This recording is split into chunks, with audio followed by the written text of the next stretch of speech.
신약 성경 마태복음 20장 17절에서 19절 말씀입니다. 예수께서 예루살렘으로 올라가려 하실 때에 12 제자를 따로 데리시고 길에서 이르시되 보라 우리가 예루살렘으로 올라가노니 인자가 대제사장들과 서기관들에게 넘겨짐에 그들이 죽이기로 결의하고 이방인들에게 넘겨주어 그를 조롱하며 채찍질하며 십자가에 못 박게 할 것이나 제3일에 살아나리라. 아멘. 언약을 따라서 52번째 십자가로는 주제로는 두 번째 시간입니다. 우리가 성경을 읽어라. 제가 성경 1차 또 성경 읽어라라고 자주 말씀을 드리는데요. 왜 성경을 읽어야 하느냐 하면 성경은 하나님의 자기 계시입니다. 허리 쭉 펴시고 이쪽을 보시고 이름 부릅니다. 그러면 허리 쭉 펴시고 다시요. 잘 들어보세요. 성경은 뭐라고요? 하나님의 자기 계세요. 하나님은 스스로 숨어 계시기에 사람이 찾아가서 알 수가 없어요.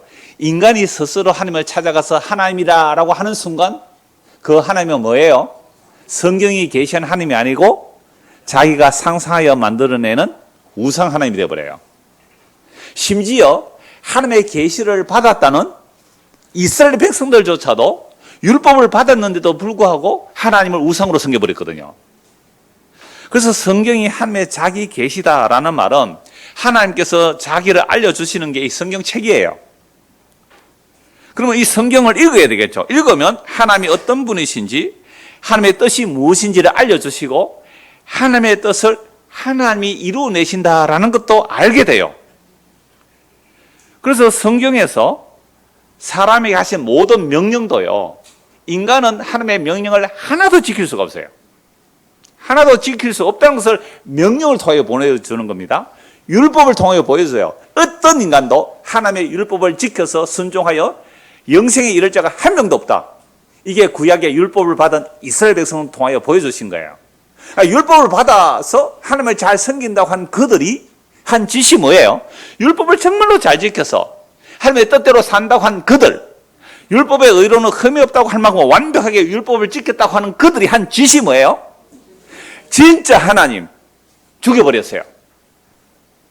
천지를 창조하신 그 영원하신 말씀이 사람이 되오신 예수를 죽여버릴 거예요.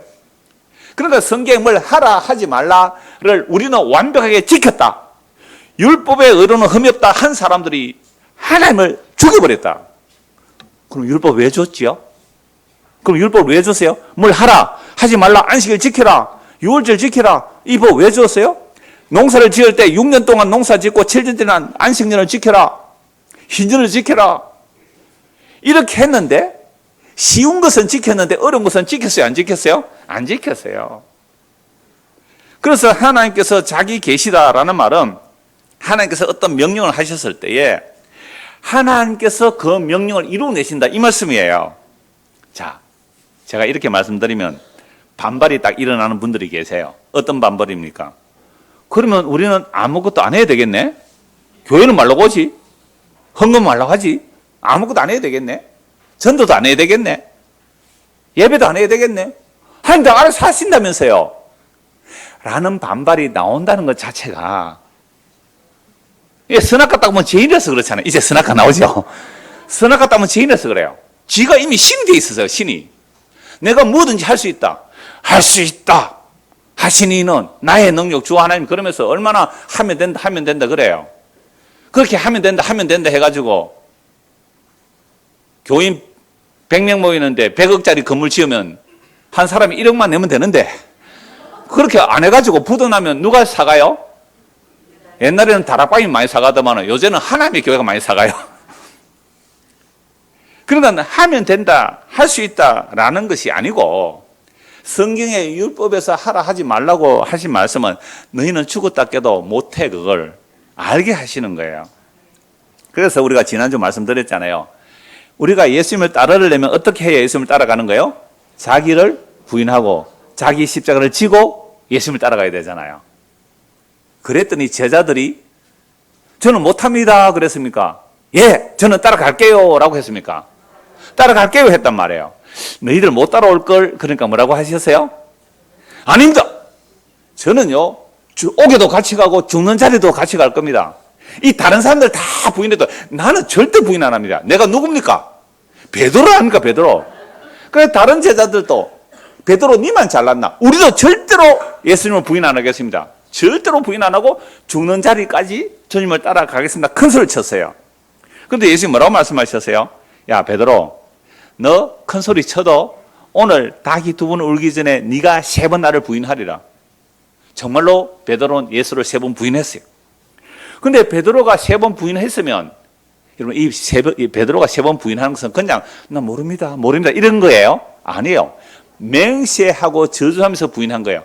그리고 유대인들 사이에서, 율법에서 자기 저주의 맹세가 있어요. 자기 저주의 맹세. 그 다윗과 솔로몬이 그런 저주의 맹세를 하거든요. 내가 너를 살려둔다면 하나님이 나 위에 벌 위에 벌을 내리리라. 엄청난 자기 저주의 맹세거든요. 내가 이 일을 안 한다면 하나님이 나에게 벌 위에 벌을 내리리라. 이 정도로 3번이나 맹세하면서 예수를 모른다고 했어요. 야, 너 말소리 들어보니까 나사렛 사람인데 갈릴리 사람, 너 예수 제자 맞잖아. 나 예수 모른다. 만약에 내가 저 예수를 안다면 하나님이 나에게 뭘 하시려고? 벌 위에 벌을 내리도 마땅하다. 이 저주의 맹세를 했단 말이에요. 완벽한 부인이에요. 완벽한 부인. 그러니까 맞는데? 그 말고의 길 잘른 네 베드로 아니가? 내 맞는데? 너 봤는데 내가? 그 정도로 맹세하면요. 어때요? 아, 내가 잘못 봤나? 어두워서? 잘못 봤나? 그래서 풀려 나온 거예요. 도망 나온 거예요. 3번 부인하는 순간 예수님이 베드로를 마주봐요. 탁 마주봐요. 베드로. 얼굴이, 예수님과 눈이 딱 마주쳐요. 그때 예수님의 눈길이 어떤 눈길이었을까요? 야, 이놈아, 내가 그랬지. 3번 부인한다 그랬잖아. 이런 눈길이었을까요? 너는 그럴 수밖에 없지, 알겠니? 라는 동정의 눈빛일까요? 파토스의 눈길, 동정의 눈길, 긍휼의 눈길이었어요. 베드로가 그 눈길을 잊을 수 있을까요? 비록 부인하고 도망갔지만 부활하신 주님께서 다시 찾아와서 3번이나 물으시잖아요. 그럼 베드로를 왜 찾아오셨을까요? 누가복음 22장 23절 이하에 보면, 33절 이하에 보면 너의 믿음이 떨어지지 않도록 내가 기도했다. 너는 나를 부인할지라도 나는 너를 부인 안 하겠다. 이게 지난주 본 말씀이잖아요. 그리고 나서 예수님께서 성천하시고 성령을 부어주시죠. 성령이 임하게 되면 어떤 일이 일어난다 그러세요? 요한복음 21장 18절 이하에 보면 젊어서는 네가 띠를 띠고 내가 주님 위해 따라가겠습니다. 뭐 죽기까지 순종하겠습니다 했지만 못했잖아요.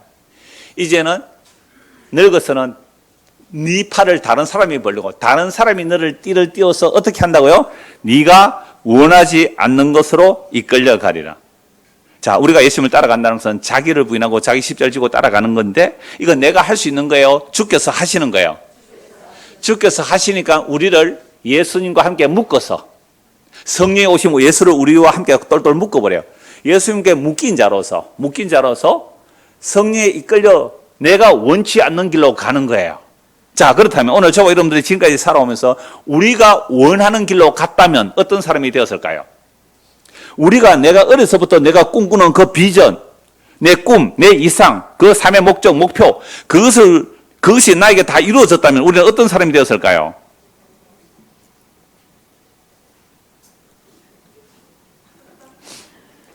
지옥 가는 길로 틀림없이 가고 있었을 거예요. 내가 원하는 길은 정말 나는 죄인이고 예수님의 십자가의 공로가 아니면 나는 절대 구원받을 수 없는 죄인입니다 라는 고백을 못하도록 이 세상신이 막고 있어요. 그래서 자기를 부인하고 자기 십자가를 지고 나를 따라오라는 이 말씀조차도 누가 이루어 주시는 거예요? 예수님이 우리에게 이루어 주시는 겁니다. 이걸 예수 믿습니다라는 말이죠.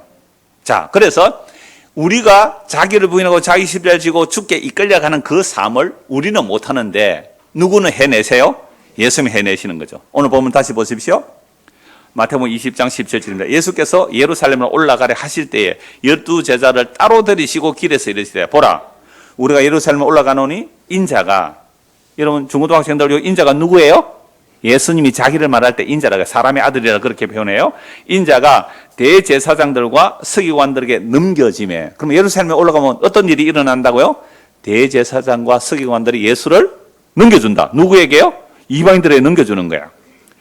그래서 대제사장 서기관들에게 넘겨짐에 그 대제사장 서기관들이 재판해서 또 빌라도에게 넘겨서 죽이기로 결의하고 이방인들에게 넘겨주어 그를 조롱하며 채찍질하며 십자가에 못 박게 할 것이나 제3일에 살아나리라.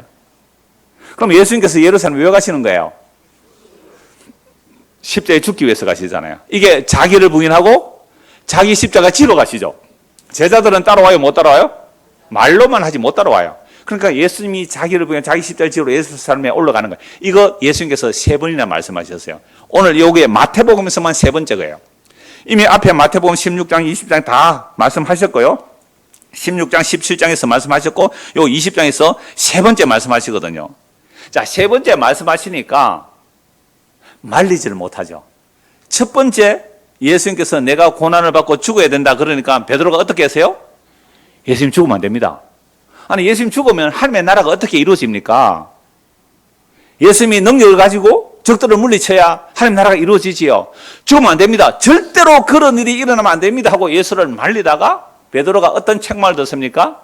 사탄아 물러가라. 여러분 우리가 하나님의 일을 생각한다는 게요 사탄의 생각이에요. 우리가 평소에 이건 하나님의 영광이 될 거야. 이게 하나님의 뜻이야. 내 마음의 생각으로 이게 하나님이 기뻐할 거야. 라고 생각하는 우리의 사람의 생각이 누구의 생각과 똑같다고요? 사탄의 생각과 똑같아요. 왜? 우리는 이미 흠로가 죄로 죽은 자는요. 사탄의 지배를 받아요. 우리 평소에 마음으로 생각하는 거 있죠. 내 마음으로 계획하는 거 있죠. 성경과 상관없이 하나님의 뜻과 상관없이 이게 하나님을 기쁘게 할 거야 하는 그게 사탄의 생각과 똑같아요. 그래서 예수님은 베드로 보고 사탄아 물러가라 그랬잖아요. 그런데 이제 3번째 이 말씀을 하니까 이제 예수님 십자가 지는 거 말릴 수는 없고 다른 반응이 나와요. 다른 반응. 20절 보세요.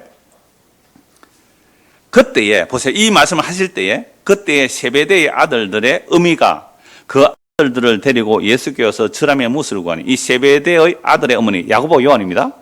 야고보의 요한의 어머니가 두 아들을 데리고 예수께 와서 앞에서 절하며 무술을 구하니 이걸 청탁이라 그래요. 청탁이라 그래요.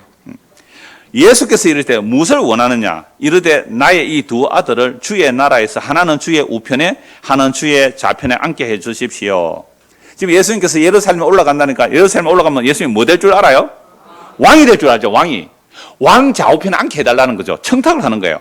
완전 치맛바람이 이때부터 나왔어요. 엄마가 나와서 이 두 아들을 좌우에 앉게 해달라는 거죠. 22절 같이 한번 읽어볼까요? 예수께서 대답하여 이르시되 너희는 너희가 구하는 것을 알지 못하는도다. 내가 마시는 자를 너희가 마실 수 있느냐? 그들이 말하되 할 수 있나이다. 여러분 우리는 우리가 구하는 것을 알지 못해요. 우리는 우리가 구하는 것은요 마귀에게 유혹받아서 보암직하고 먹음직하고 세상이 영광이 될 것을 구해야지 그 나라와 그를 구하지 못하는 자들이에요. 그냥 우리가 평소 기도하면요 그 기도의 내용은 마귀에게 시험받은 그 내용들을 기도하는 것이지 자기를 부인하고 자기 십자를 지고 주의 뜻이 내 안에 이루어지기를 그렇게 기도하는 기도가 없다 이 말이에요. 우리 교회 동무하신 어떤 분이 4개월 지나서 신방을 해달라 해서 신방을 했습니다. 그분이 그 얘기를 해요. 처음에 한 2개월 동안은 기뻤대요. 2개월 동안은? 근데 한 2개월 지나니까요 기도줄을 놓아버리대요. 기도줄을 놓았다. 그런 표현을 하죠. 여러분 기도 많이 해보신 사람은 기도줄 잡는다는 말은 뭔 말인지 알죠? 이거 몇 사람이 안 나오네요. 기도줄 잡는다는 것은 기도 진짜 많이 하는 분들이 기도줄을 잡아야 된다 이렇게 그러면 2-3시간 기도하거든요. 근데 한 2달 지나니까 기도줄을 잡을 수가 없대요. 기도가 안 되더래요. 그러면서 너무너무 무력해지고 무기력해지더래요. 다른 사람은 1년 만에 겪을 거 이분은 넉 달 만에 지금 겪고 있는 중입니다. 그러면서 하는 고백이 이 고백이었어요. 제가 수요일 말씀드리고 금요일 나눴죠. 이 말씀을 하시는데 뭐라고 하냐면 목사님 제가 그동안 교회에서요 열심히 해가 뭐 근사직분도 받고 이렇게 했지만 내가 열심히 한 것은 0.0001%도 정말 주님을 사랑해서 한 게 아니고요. 내 낯 내려고 했습니다. 내 낯 내려고 했다. 내 얼굴 내려고 했지 주님 사랑해서 한 거 아닙니다. 그러니까 지금 세베대의 두 아들 야고보 요한의 엄마가 두 아들 데려와서 예수님 하나님 나라 이루어질 때에 내 아들 좌우편에 앉게 해주십시오라는 요 간구가 무엇을 구한지 알지 못하는 거예요. 야 네가 지금 기도하는 거 네가 나에게 구하는 거 그거 너는 뭔지 알지 못하고 구한다. 너 내가 마시는 잔 마실 수 있니? 이게 무슨 잔이에요? 십자가거든요. 너 나와 함께 십자가 질 수 있니? 예, 질 수 있습니다. 요 대답은 베드로가 한 대답과 똑같아요. 내가 옥에도 가고 주와 함께 죽는 자리에 가겠습니다. 이거 사자성어로 하면 뭐예요, 중고등학생들? 고진감래. 맞죠? 괴로움을 참고 참으면 마지막에 단 것이 오리라. 열심히 괴로움을 참아서 주님과 함께 따라가면 나중에 주님과 함께 영광 받으리라. 이러고 따라간 거예요. 너 내가 마시는 잔, 십자가 잔 마실 수 있니? 예, 마실 수 있습니다. 대단하죠, 대답이? 그들이 말하되 할 수 있습니다. 할 수 있습니다. 23절. 이르시되 너희가 과연 내 잔을 마시려면 마실 수 있겠지? 십자가 질 수 있겠지? 함께 죽을 수 있겠지? 그러나 내 좌우편에 앉는 것은 내가 주는 것이 아니라 내 아버지께서 누구를 위하여 예비하셨던지 그들이 얻을 것이니라. 아니, 예수님과 함께 십자가에 죽는데 그 죽었다고 좌우편에 앉게 해주는 것은 아니다. 여러분들 예수님과 함께 죽을 마음이 있어요, 없어요? 이렇게 말하면 민주가 웃었어요. 민주가 아닙니다. 민수이 미안합니다. 이름 말하면 안 되는데 안 할게. 우리 민승이는 행복하대요. 중학교 1학년인데 행복하다 그랬어요. 얼마나 감사한지 몰라요. 여러분 길 가는데요. 저보고 목사님 안녕하세요. 밖에 인사하는 아이가 별로 없어요. 중고등학생들이. 그런데 지난주에 우리 민승이가 목사님 안녕하세요 하는 거예요. 얼마나 기뻤는지 몰라요. 아직 사춘기가 안 한 것 같아요. 아니면 사춘기가 지나갔던지. 하여튼 행복하시기를 바랍니다. 뭘 하다가 웃었다는 것은 알아들었단 말이에요. 내가 열심히 자기를 부인하고 십자가를 지고 주님과 함께 죽으면 그래, 너 정말로 수고해서 네가 날 위해 죽은 대가로 너는 오른쪽에 앉고 너는 왼쪽에 앉아 라고 해준다면 십자가 지고 갈 마음이 있는데, 네가 그렇게 죽을지라도 내 좌우편에 앉는 것은 누가 예비해놨다고요? 하나님 예비. 그럼 누가 앉을지 모르잖아요. 그러면 순종하고 싶은 마음이 있습니까, 없습니까? 없죠.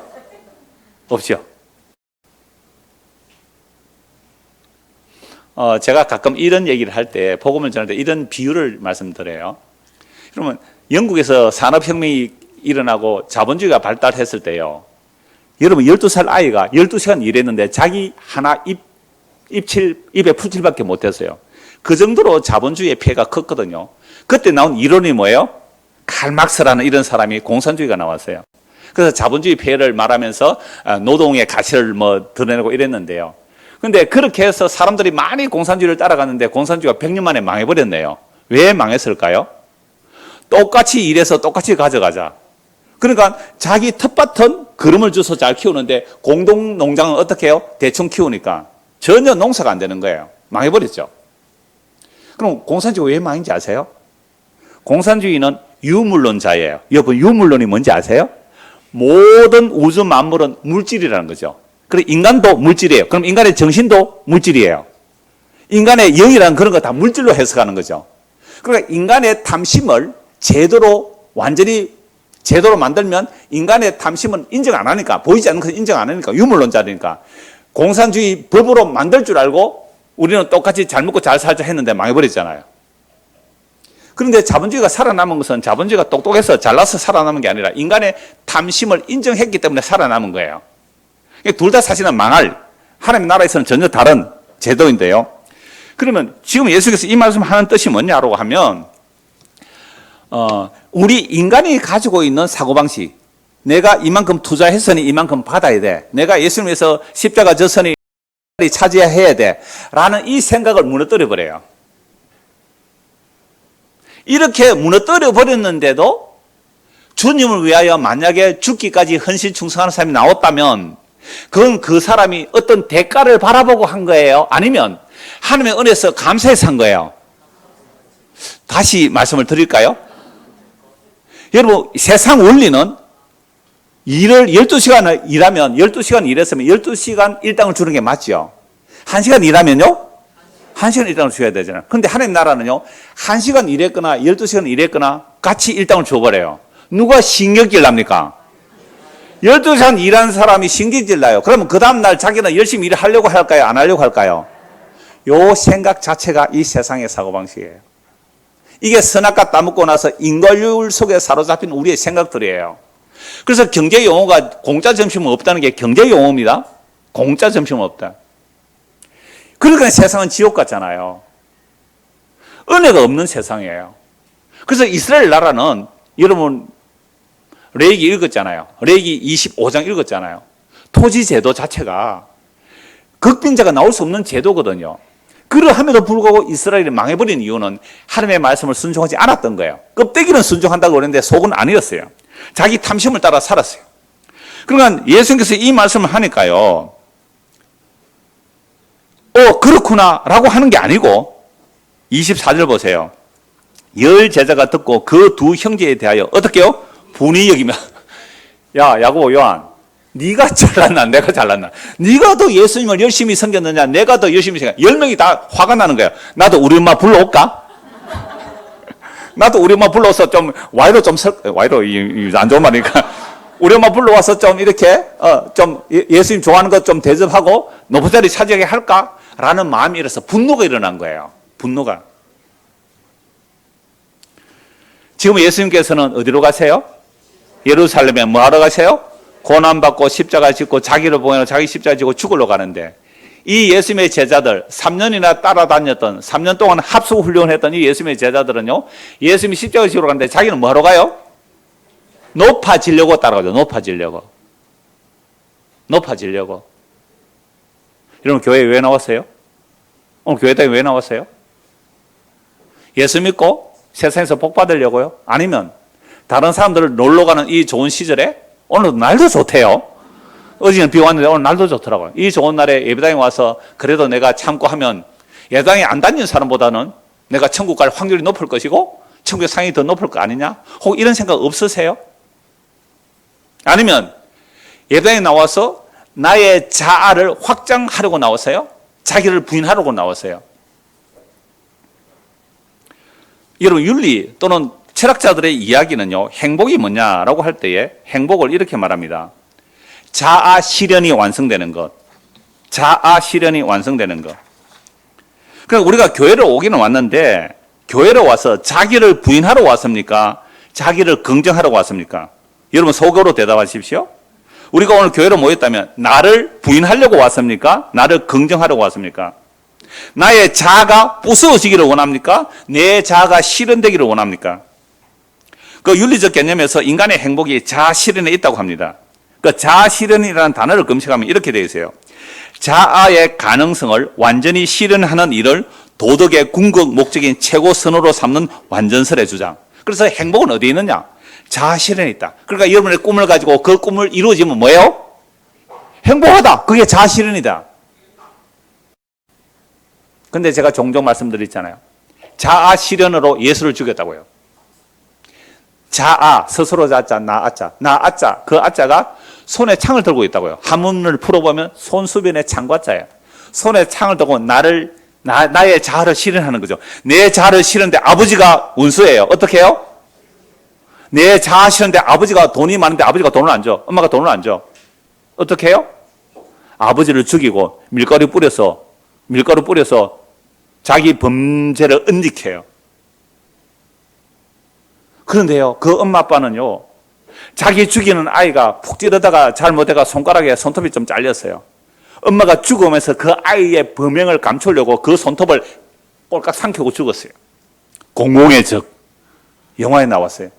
실제로 나는 지금 우리 아버지 엄마가 돈이 많은데 빨리 유산 안 물려주니까 빨리 죽이고 유산 받고 싶어서 아버지 엄마를 죽였단 말이에요. 이런 일이 실제로 이 우리나라에 일어나요? 안 일어나요? 일어났단 말이에요. 왜요? 내 자아 실현에 아빠 엄마가 뭐가 돼요? 방해되는가 칼로 찔러 죽인 거예요. 이게 실제로 일어나는 거예요. 자아 실현이라는 게 얼마나 무시무시한 건지 아세요? 그래서 내 손에 창을 들고 내 자아 실현을 위하여 내 욕망을 위하여 내 방해되는 인간들을 죽여버렸단 말이에요. 제가 금요일 공부하면서 이런 말을 드렸어요. 인간은 자신을 위하여 모든 인류를 적으로 돌릴 수 있다. 인간은 자신을 위하여, 자아를 위하여 모든 인류를 적으로 돌릴 수 있다. 이런 자아는 결국 예수를 죽이는 일로 드러났다. 여러분, 가끔씩 내 뜻대로 안 될 때 여러분 어떤 마음이 들어요? 세상 몽땅 망했으면 좋겠다. 나는 살리고. 우리 자아의 욕망이라는 게 이런 거예요. 엄마 아빠도 나에게 방해되면 죽이는 세상이에요. 내 자신을 위해서 모든 인류를 죽일 수 있는 게 인간이에요.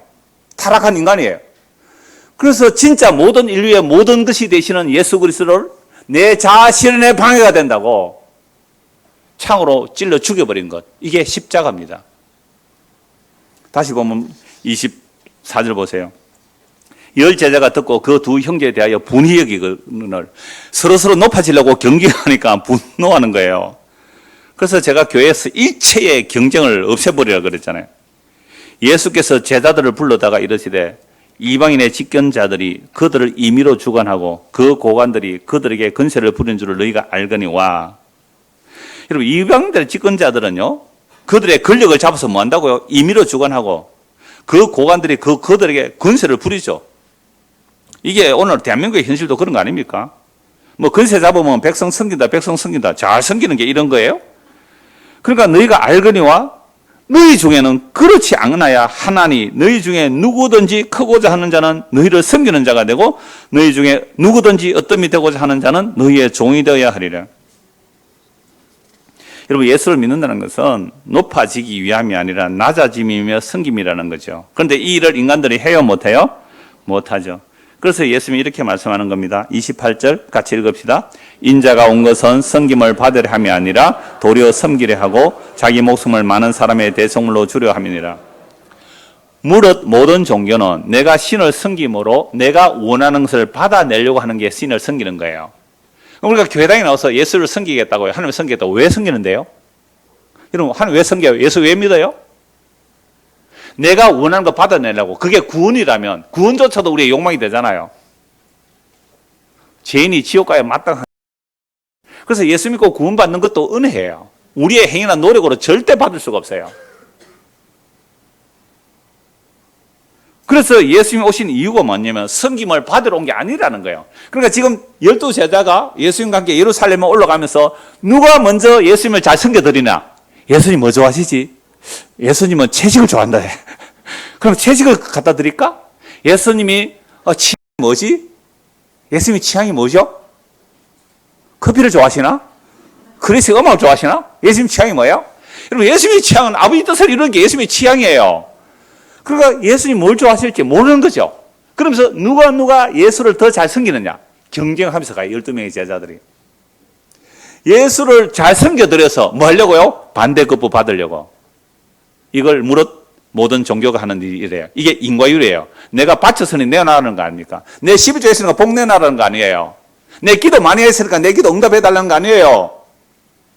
이게 내가 주님을 섬겨드림으로 뭔가 반대급부를 받겠다고요. 어떤 분이 오셨어요.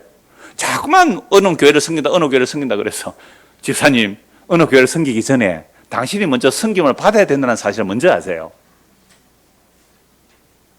주님이 우리를 섬겨주는데 어떻게까지 섬겨주셔야 되는 거예요, 우리는? 28절, 인자가 온 것은 섬김을 받으려 함이 아니라 도리어 섬기려 하고 자기 목숨을 많은 사람의 뭐로요? 대속물로 주랍니다. 예수님이 우리를 섬겨주러 오셨는데 어느 정도로 우리를 섬겨야 되느냐면 자기 목숨을 내어줘야 우리를 섬겨주시는 거예요. 그럼 나는 예수님께 뭐라고 말해야 예수님을 대접해 드리는 거예요? 주님, 나는 당신의 살 찢으심과 피 흘리심 그 십자가의 죽음으로 나를 섬겨주셔야 합니다. 이게 예수님을 섬겨드리는 거고 이게 예수님을 대접하는 거 아니에요? 아니, 예수님 우리를 죽음으로 섬겨주러 왔는데 예수님 날 위해 죽지 않아도 되니까 내가 예수님에서 뭔가 섬겨드릴게요. 아스라. 내가 늘 섬겨줘야 돼. 내가 늘 섬겨줘야 돼. 내가 십자가에 죽기까지 너를 섬겨야 돼.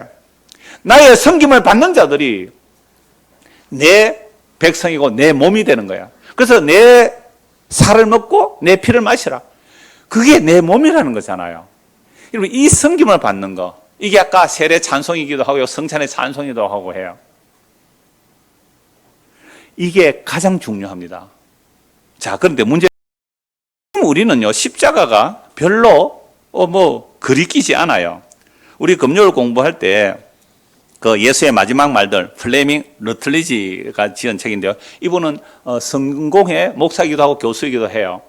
성공회는 개신교예요. 영국 성공회 아시잖아요. 그쪽 계통인데 물론 카톨릭 의식이 좀 많이 남아있기는 해도 개혁교회예요. 근데 이분이 십자가 처에는 이렇게 두꺼운 책이 있어요. 제가 그거 작년인가 사서 보고요. 얼마나 은혜 받은지 몰라요.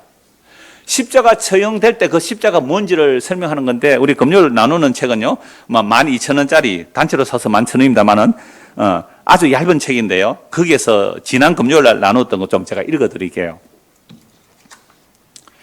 예수님 당시의 십자가 처형은 오늘날 우리가 생각하는 것과 전혀 다릅니다. 신약 시대의 십자가 처형은 우리가 직접 목격한 것이 아니기에 그 끔찍한 고통을 헤아리지 못합니다. 당시 모든 유대인과 이방인은 십자가에 못 박힌 이를 천시하고 경멸하였습니다. 십자가는 그 모두에게 보내는 명백한 신호와 같습니다. 어떤 신호입니까? 당신들 눈앞에 있는 이 사람은 살만한 가치가 없다. 이 사람은 인간이 아니다. 라는 신호입니다. 로마인들의 표현을 빌리자면 저주받아 죽어야 마땅한 짐승이었습니다. 십자가에 못 박힌 사람은 사람 취급 안 해요. 짐승 취급받았단 말이에요. 이게 시편 22편 16절에 말씀 나오죠. 나는 벌레요. 6절에 나는 벌레요 사람이 아니라 그 모습으로 사람이 아닌 저주받아 죽어 마땅한 짐승 취급이었어요. 근데 이걸 번역하는 사람이 아니 본인인지 갈로했고 이렇게 말했어요. 오늘날은 짐승을 만약에 십자가 처형으로 죽인다면 처벌받는 시대 아닙니까? 동물 학대죄가 있잖아요. 그런데 2000년 전에 하나님의 아들이 십자가에서 죽는 죽음입니다. 그러므로 본래 십자가형에는 어떤 종교적인 의미도 어떠한 희망도 어떠한 영감을 주는 요소도 없었습니다. 오히려 십자가형은 사람들이 음란한이라는 말의 본래 의미, 오스포트 영어 사전에 따르면 역겹고, 자, 십자가가 2000년 어떻다고요? 역겹고. 종교의 상징 아닙니다. 예배당국 때 십자가 높이 다는 거 아니에요. 목걸이 반지하고 다니는 액세서리가 아닙니다.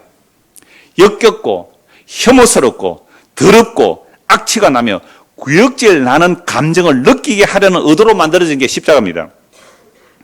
이러는 와중에 로마 제국 전역에서 십자가형이 빈번하게 이루어지고 있던 때에 그리스도인들은 십자가에 못 박힌 타락한 범죄자, 저주받은 짐승만도 못한 자가 하나님의 아들이자 세상의 구세주라고 선언하였습니다.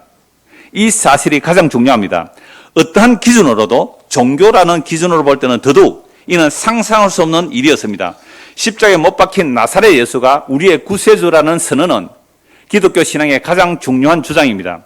이는 인간의 종교적 상상력으로는 만들어낼 수 없는 주장입니다. 대다수 사람이 받아들이는 영적 관념들로는 십자가에 못 박힌 메시아라는 낯선 관념에 이를 수가 없습니다. 여러분 주보 그림 한번 보십시오. 안토넬로 다 메시나의 십자가 처형. 언제 이걸 그렸어요? 1475년. 예. 1400. 그러니까 종교가 일어나기 전에 가톨릭 시대죠. 그때의 그림을 그렸는데 여기에 여러분들이 굉장히 종교적 색채가 가미되었다라는 것을 어떤 것으로 보면 알 수 있어요? 십자가 너무 뚜렷하죠. 양쪽의 강도는 뭐예요? 그냥 나무에 달려 죽잖아요. 그냥 나무에 달려 죽어요. 오히려 율법에 의하면 나무에 달려 죽는 자는 저주받은 죽은 자다. 근데 예수님이 이제 십자가로 말씀하시니까 너무 십자가 분명하게 그려놓았는데 밑에 또 두 여인이 뭐예요? 굉장히 종교적 분위기가 나오잖아요. 십자가에 죽은 예수 앞에서. 이건 종교적 색채가 이미 굉장히 가미된 그림이에요. 근데 다행인 것은 예수의 얼굴 한번 보십시오. 좀 작아서 잘 안 보이지만 꽃미남이에요. 퉁퉁 부어서 고통받는 모습이에요. 퉁퉁 부어 고통받는 모습이에요. 이건 잘 그렸어요. 여러분 여기서 이 십자가를 바라보고 어떤 종교적 감정이 나오는가? 아니에요. 이보다 더 처참하게 그려야 돼요. 더 처참하게. 역겹고 아까 읽었던 그 내용처럼 이 십자가를 바라볼 때는 어떻다고요? 역겹고 혐오스럽고 더럽고 악취나는 구역질나는 감정이 느껴져요. 무슨 종교가 나오고 있어요? 이 십자가에서. 그러니까 이렇게 진절머리 치는 이 십자가를 놀랍게도 초대교회 때 사도들이 이 복음을 전했어요. 너희가 십자가에 못 박은 예수를 하나님이 주와 그리스도가 되게 하셨다. 그래서 우리가 지난주 금요일 이걸 나눴는데요. 예수님이 십자가로 대속하실 그때 시대에 우리가 그 시대에 살았더라면 우리도 예수님을 믿을 수 없었어요. 그런데 지금은 십자가로 하면 뭐예요? 교회당 표지가 있고 별로 그리낌이 없잖아요. 2000년대 십자가는요, 이건 너무너무 그리끼고요, 말도 못하게 하는, 그렇게 관심 없는 그런 십자가였단 말이에요. 그런데 2000년이 지나니까 지금은 십자가는 왜곡되고 종교적 색깔로 덧칠이 되어 있죠. 그럼 예수님 당시의 십자가는 전혀 종교적일 수가 없습니다. 끔찍하고 혐오스러운 십자가입니다. 그런 시대에 성령에 임한 사도들이 전한 복음은 뭐예요? 너희가 십자가에 못 박아 죽인 예수, 제가 아까 자아 실현이라고 그랬잖아요. 우리의 자아 실현으로 죽일 수 있는 게 인간입니다. 모든 인류를 만드신 예수 그리스도, 만유 전부가 되신 예수를, 우리의 죄가 그를 죽였다는 거예요. 그런데 그 예수를 하나님이 살려버리네요. 그럼 우리가 틀렸다는 거예요. 모든 인류가 틀렸다는 겁니다. 모든 인류가 잘못됐다는 거죠. 하나님이 예수를 살려버려요.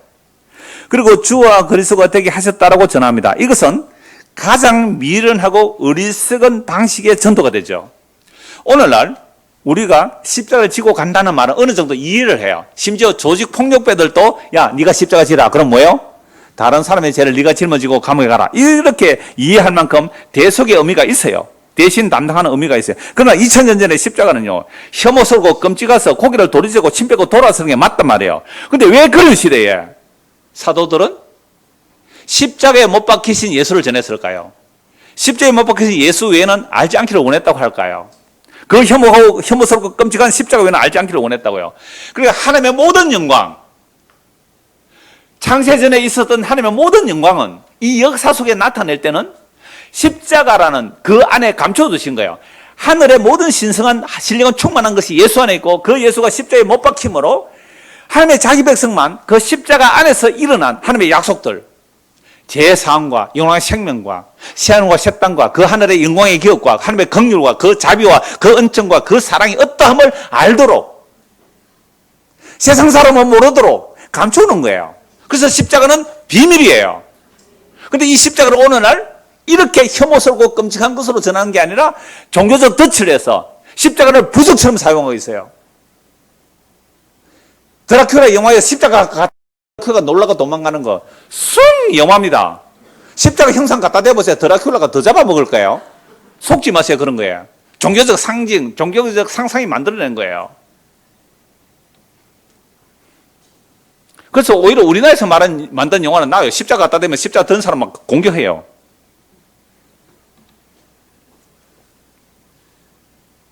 그래서 예수님께서 나를 따라오려거든 자기를 부인하고 자기 십자가를 지고 나를 따르라 하셨을 때 아무도 따라가는 자가 없죠. 그러므로 예수님 홀로 십자가를 지고 죽으시고 부활하시고 성천하십니다. 홀로. 자, 그런데 놀라운 말씀이 있죠. 예수님께서 십자가 지실 그때에 수백 명, 수천 명이 다들 십자가에서 처형당했잖아요. 그러니까 아무도 예수 십자가를 중대하게 여기지 않았습니다. 그럼에도 불구하고 성령한 사도들이 십자가에 못 박히신 그 나사렛 예수가 주와 그리스도시며 하나님의 아들이라고 그렇게 선포했어요. 여러분 2000년 전에 누가 믿겠어요? 그런데도 믿는 자들이 나왔단 말이에요. 3,000명, 5,000명이 믿는 자들이 나왔어요. 그래서 그 복음이 2000년 지난 오늘까지 전해졌는데, 문제는 그 십자가가 얼마나 많이 왜곡되어 있는지, 그 십자가를 얼마나 부적으로 여겼는지, 그 십자가 앞에 절을 하고 있단 말이에요. 성당에 가보세요. 십자가 형상 만들어 놓고 절하지 않는가? 그럼 도대체 십자가가 무엇을 우리에게 전하는 겁니까? 예수님이 홀로 십자가 지시고 부활하시고 하늘에 오르신 것이 아니고요, 하나님의 자기 백성을 다 안고 함께 죽고 함께 살아나고 함께 하늘에 올리셨다는 거예요. 얼마나 놀라운 건지 에베소서 한번 보십시다. 십자가가 우리가 겉으로 볼 때는 예수님 홀로 십자가 못 박혀 죽고 살아나시고 부활하셨는데 홀로가 아니에요. 우리 어제 중고등부 학생들 에베소서에서 성령님을 믿습니다 내용을 살펴봤는데요. 다음에 한 번 더 에베소서 할 거예요. 자, 바울 사도가 그 성도들에게 편지 보내면서 기도하는 내용이 있어요. 그 기도하는 내용만 먼저 잠시 한번 읽을게요. 1장 15절입니다. 이로 말미암아 주 예수 안에서 너희 믿음과 모든 성도를 향한 사랑을 나도 듣고 내가 기도할 때 기억하며 너희로 말미암아 감사하기를 그치지 아니하고 우리 주 예수 그리스도의 하나님 영광의 아버지께서 지혜와 계시의 영을 너희에게 주사 하나님을 알게 하시고 너희 마음의 눈을 밝히사 그의 부르심의 소망이 무엇이며 성도 안에서 그 기업의 영광의 풍성함이 무엇이며 그의 힘의 위력으로 역사심을 따라 믿는 우리에게 베푸신 능력의 지극히 크심이 어떠한 것을 너희로 알게 하시려고 구하노라. 바울 사도의 기도는 이거예요. 우리가 하나님께서 우리에게 지혜와 계시의 영을 주셔서 우리를 왜 불러내셨느냐 말이에요. 왜 세상에서 우리를 불러서 소망을 뭘 주셨느냐? 썩을 소망입니까? 썩지 않을 소망입니까? 보이는 소망입니까? 보이지 않는 소망입니까? 대답이 약할 것은 알았습니다만 이만큼 약할 줄은 몰랐습니다만, 자, 우리를 부르는 소망은요, 우리의 비전, 자아실현이 아니에요. 우리의 소망은 보이지 않는 소망이에요. 그러면 성도에서 기업의 영광의 풍성함이 이 땅의 것이에요? 하늘의 것이에요? 그 기업의 영광의 풍성함이 하늘의 것이란 말이죠. 그리고 하나님의 강력한 힘으로 우리에게 베푸신 능력이 지극히 크심이 어떤 것일까요? 내가 너무너무 가난했는데 예수 믿고 나서 막 부자가 거부가 됐다. 이게 하나님의 강력한 역사일까요? 그건 마귀가 준다고 했습니다. 마귀가 예수님 유혹할 때 너 나에게 엎드려 경배하면 이 세상 영광 주마. 그러면 하나님의 강력한 일하심이 뭐냐는 거예요. 20절입니다.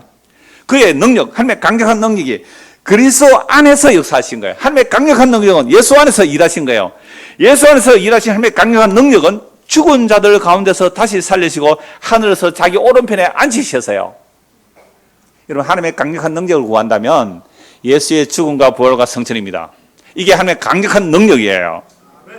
그리고 그 예수가 이제 온 우주 만물을 다스리고 계세요. 하나님 보좌 우편에 앉으셔서 21절 모든 통치와 근세와 능력과 주권과 이 세상뿐 아니라 오는 세상에 일컫는 모든 이름 위에 뛰어나게 하시고 또 만물을 그의 발 아래 복종하게 하시고 그를 만물 위에 교회의 머리로 삼으셨느니라. 교회는 그의 몸이니 만물 안에서 만물을 충만하게 하시는 이의 충만함이라. 예수가 우리의 머리가 되는 거죠. 그럼 우리가 예수를 믿는다는 것은 예수로 충만해지는 거죠.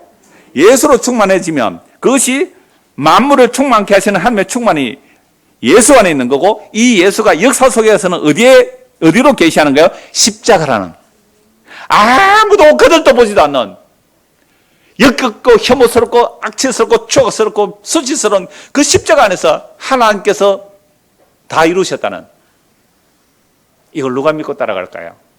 이걸 누가 믿고 따라갈까요? 아무도 못 따라가요. 그래서 제자들 다 도망가 버려요.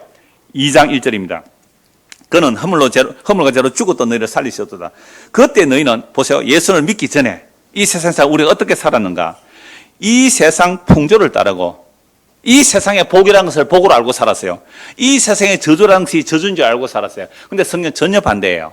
이 세상의 복이 저주이고 이 세상의 저주가 복이라고요. 완전히 바꿔진 세상이죠.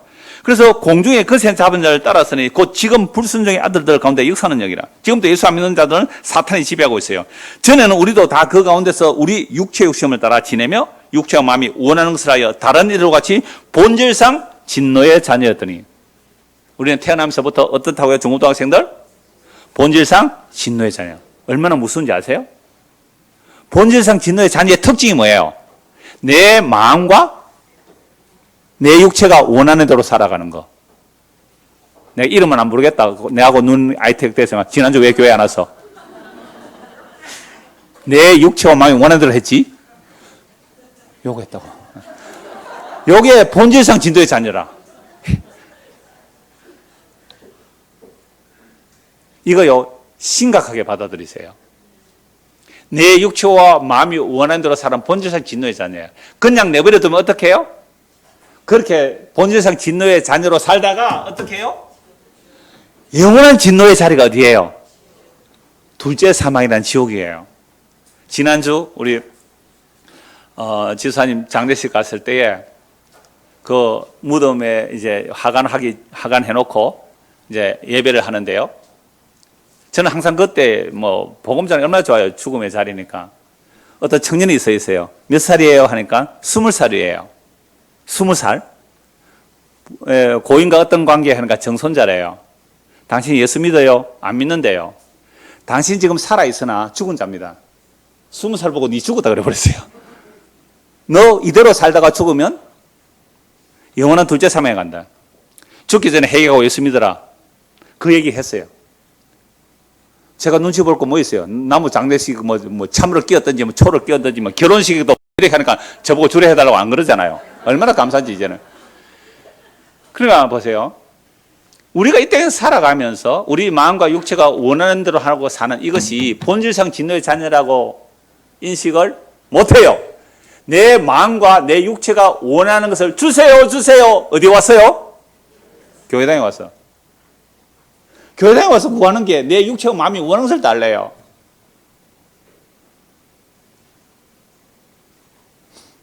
그걸 복이라고요? 내 육체와 마음이 원하는 거? 마귀가 준다 했는데요. 그래서 주님께서 우리에게 뭘 주시는가? 4절입니다. 긍휼이 풍성하신 하나님이 우리를 사랑하신 그 큰 사랑 인하여 허물로 죽은, 그래서 본질상 진노의 자녀는 우리를 그리스도와 함께 살리시고, 우리는 허물과 죄로 죽어 있기 때문에 죄가 없는 하나님의 아들이 죄가 되셔서 우리의 죄를 짊어지시고 우리의 죽음 아래 온 거예요. 허물과 죄로 죽은 우리 안으로 오셨단 말이에요. 허물로 죽은 우리를 그리스도와 함께 살리시고 너희는 은혜로 구원을 받은 것이라 함께 일으키시고 그리스도 예수 안에서 함께 하늘에 앉히셨어요. 에베소 1장에서는 하나님의 강력한 일하심이 예수의 죽음과 부활과 성천인데요. 놀랍게도 에베소 2장에 오니까 그 예수 홀로 죽고 홀로 부활하고 홀로 하늘에 앉힌 게 아니라 하나님 모든 자기 백성을 품에 끌어안고 우리의 죽음 안으로 와서 우리를 끌어안고 함께 죽고 함께 살아나고 함께 품에 안아서 하늘로 올라가는 거예요. 하늘 지성소로 올라가는 거예요. 그래서 구약의 제사장이 12보석을 가슴에 달고 양쪽 어깨에 12보석을 붙이는 이유가 뭘까요? 모든 하나님의 백성을 대제사장의 품에 안고 지성소로 올라가는 것. 예수님이 이 땅에 오셔서 우리를 품에 안으시고 함께 죽고, 중요한 게 뭐예요? 함께입니다. 함께 죽고 함께 살아났고 함께 하늘에 앉힌 거예요. 이게 묵시적 완성이라 그래요. 이건 시간과 공간을 초월하시는 하나님 외에는 하실 수 없는 이야기예요. 그래서 예수님의 십자에서 일이 일어났는지 베드로가 보았고요, 바울 사도가 보았고 사도 요한이 보았어요. 그렇게 보니까 예수님이 십자에서 다 이뤘다고 하는 그 순간 아담으로부터 예수의 십자가 때까지 하나님의 약속을 믿고 죽은 자들, 그들은 물론 그림자를 믿고 죽었어요.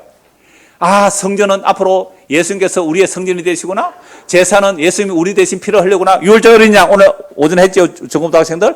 유월절 어린 양은 바로 예수님이 우리 위해서 피 흘리구나, 이런 약속을 믿은 자들은 십자에서 예수의 피를 뿌려 그들의 생명들을 하늘에 앉혀버린 거예요, 동시에. 자, 신약에는요, 예수님 십자가부터 재림할 때까지 이 복음을 듣고, 이 미련하고 어리석은 십자가의 복음을 듣고 믿는 자들은 그 순간 하늘에 앉히는 거예요. 역사 속에서는 지금 예수를 믿으면 지금 우리가 예수님께 죽었고 함께 살아나고 함께 하늘에 앉히지만 묵시적으로 이제 완료된 거예요. 그래서 오늘 저와 여러분들이 정말 자기 죄를 알고 회개하고 예수를 믿게 됐다면 언제 이루어진 일이 오늘 일어나는 거예요? 그렇죠. 침뱉음 당하고 초롱 당하고 수치스럽고 역겹고 모든 사람의 고개를 절레절레 흔들어버린 그 십자가에서 예수님이 죽으시면서 다 이뤘다는 그 다 이루음의 은혜가 우리에게 주어지고 있는 거예요. 이게요, 진짜로 믿어지면 어떤 일이 일어나는지 잠시 예를 하나 들어드릴게요. 지난주에 광주에서 세 분이 오셨어요. 교제를 하는데, 오래전부터 광주 모임에 오신 분들이고 교제를 하는데, 이분이 한번 암이 나왔다가 이제 치료를 받았대요. 근데 또 재발이 됐다는 거죠. 물론 암은 여러 종류 있어요. 간단한 암도 있거든요. 간단하게 수술하면 고칠 수 있는 그런 암이기는 했어요. 그래도 여러분들 암 그러면 어때요? 가슴이 덜컥 무너지잖아요. 그래서 병원에서 연락 와서 당신 이거 검사한 것이 또 이렇게 발견됐으니까 치료하러 오라 그러더래요. 근데 이미 자기 딸하고 약속이 있어서 외국에 한 달 좀 살고 와야 될 일이 있어서 가야 될 때 여러분 어떻게 하겠어요? 암이 재발되었어요. 치료해야 돼요? 약속 취소하고 치료할 거예요? 아니면 딸한테 갈 거예요? 뭐 알아서 치료하러 가야 되겠죠, 자연스럽게. 그런데 암 그거 별 거냐? 라고 하면서 그냥 요 말씀이 설교 듣다 이 말 정말로 믿어졌대요. 죽으면 천국인데 하늘 안 쳐지는데 하고 한 달 갔다가 왔대요. 그리고 이제 병원에 갔더니 검사해보니까 괜찮다 그러더래요. 또 이 말 하면, 야, 자, 믿음으로 하면 이제 암도 낫구나. 제발 일반은 하지 마세요. 이 사람이 암이라고 하는데도 불구하고 선약을 하고 한 달 넘게 갈 수 있었던 그 마음이 어디에 있었느냐 이 말이에요. 뭐예요? 그렇죠. 내가 그래서 함께 죽었고, 그래서 함께 살아났고, 그래서 함께 하늘에 앉혀졌잖아요. 어제, 지난주에 그 이상구 박사님하고 통화를 한번 했어요. 우리 울산에서 오신 분이 계신데, 한 3, 4년 전에 제가 설교 시간에 예를 한번 들었죠. 그 중앙지, 일간지의 밑에, 일간지 신문에 한번 돈 많이 나와요. 그게 누가 이제 협조해서 그렇게 광고를 했다는데, 이상구 박사가 안식교에서 커밍아웃 한 거죠. 안식교에서 나왔다고 하면서, 안식일의 주인은 예수님이다라고 하면서 안식을 지켜서 구원 얻는 게 아니고, 예수 믿어서 구원을 얻습니다. 제가 인용한 거 기억나세요? 한 2, 3년 전에 인용해, 이제 우리 울산에서 오신 분들이 그분하고 이렇게 교제가 계속 있어요. 겉에 같을 때 나오셨으니까. 그래서 가서 이제 제 이야기를 했는가 봐요. 그러니까 그 이상호 박사님이 저 이야기를 하더래요. 저 설교를 들었다고요. 이름이 상자예요. 내 족학렬이고요. 내가 우자학렬인데요. 일단 그래서 교제했는데 무슨 얘기를 제가 이 말씀 드리려 하냐면, 안식일을 지켜야 구원받는 줄 알았는데 그게 아니라는 것을 알고 예수 믿어야 구원받는 하는 거죠. 이건 정말 기적이에요. 오늘 저와 여러분들이 제가 이 예수 그리스도를 증거할 때에 정말 십자가에서 다 이뤘다는 그 내용이 얼마나 엄청난 능인지 이렇게 나오는 거잖아요. 자, 그러면 우리가 날짜 지키거나 율법 지켜서 무엇을 해서 구원 얻는 게 아니라 이미 허물과죄로 죽은 우리를 살리기 위해서 하나님이 하신 일이 뭐예요? 하나님이 사람이 되셔서 우리 죽음 안으로, 우리 죄 안으로, 죄가 없는 분이 죄가 되셔서 우리를 대신 짊어지고 여기서 함께 죽고 어떻게 해요? 함께 살아나고 함께 하늘에 앉혀진 거죠. 자, 왜 이렇게 했을까요? 왜 이렇게 했을까요? 7절 보십시오. 이는 그래서 예수 안에서 우리에게 자비하심으로써 그 은혜의 지극히 풍성함을 오는 여러 세대에 나타내려 하심이라. 그럼 이렇게 하신 이유는요, 제가 여러분들에게 설교할 때 똑바로 안 해? 그래서 천국 가겠어. 이렇게 말한다면 저는요, 이단 교주가 되는 거예요. 그러나 제가 여러분들에게 전할 수 있는 말씀은 이거예요. 예수 그리스도 예수 안에서 우리에게 자비하심으로 그 은혜의 지극히 풍성함. 뭐예요? 설교 다시 처음부터. 그래서 예수 안에서 우리에게 자비하심으로 그 은혜의 지극히 풍성함이 어디서 나타나세요? 십자가에서 나타나세요. 그래서 앞으로 계속 십자가에 대해서 더 말씀을 보겠습니다만은 하나님의 사랑의 확증이 뭐예요? 십자가잖아요. 우리가 죄인되어 있을 때에 예수 그리스도께서 십자가에 죽으심으로 하나님의 자기 사랑 확증하셨어요. 그러니까 예수 그리스도 안에 있는 하나님의 자비하심과 그 은혜의 지극히 풍성함이 십자가라는 거죠. 그 십자가의 은혜를 오는 여러 세대에 나타내는 거죠. 그래서 2000년 전에 그 십자가의 은혜가 지금도 선포되는 거잖아요. 그렇다면 이 십자가의 복음을 듣고 우리가 믿었어요. 8절 같이 읽읍시다. 너희는 그 은혜에 의하여 믿음으로 말미암아 구원을 받았으니 이것은 너희에게서 난 것이 아니요 하나님의 선물이라. 우리의 자율 의지로 믿은 게 아니고 하나님의 은혜의 선물로 예수를 믿게 되었죠. 그러므로 행위에서 난 것이 아니라 누구든지 뭐예요? 자랑 못해요. 나는 믿음 좋은데 너는 왜 그렇게 믿음이 없니라고 책망을 못해요. 네 믿음은 만약 내 믿음이 나에게서 나왔다면 자랑할 수 있지만 내 믿음은 나에게서 난 것이 아니에요. 은혜의 선물이에요. 행위에서 난 것이 아니라 이는 누구든지 자랑하지 못하게 합니다. 10절 같이 읽읍시다. 우리는 그가 만드신 바라 그리스도 예수 안에서 선한 일을 위하여 지으심을 받은 자니 이 일은 하나님이 전에 예비하사 우리로 그 가운데서 행하게 하려 하십니다. 자, 이 선한 일을 가지고 예수 믿고 나서 이제 착하게 살아야 된다라고 말을 하는데요. 물론 착하게 살아야 하는 것은 예수 믿기 전에도 착하게 살아야 됩니다. 맞죠? 아니에요? 세상에 악하게 살아야 돼요? 착하게 살아야 돼요? 믿기 전에도 착하게 살아야 돼요, 세상은. 그러나 여기서 선한 일은 뭘까요? 선한 분은 하나님이에요. 하나님 한 분만 선하요.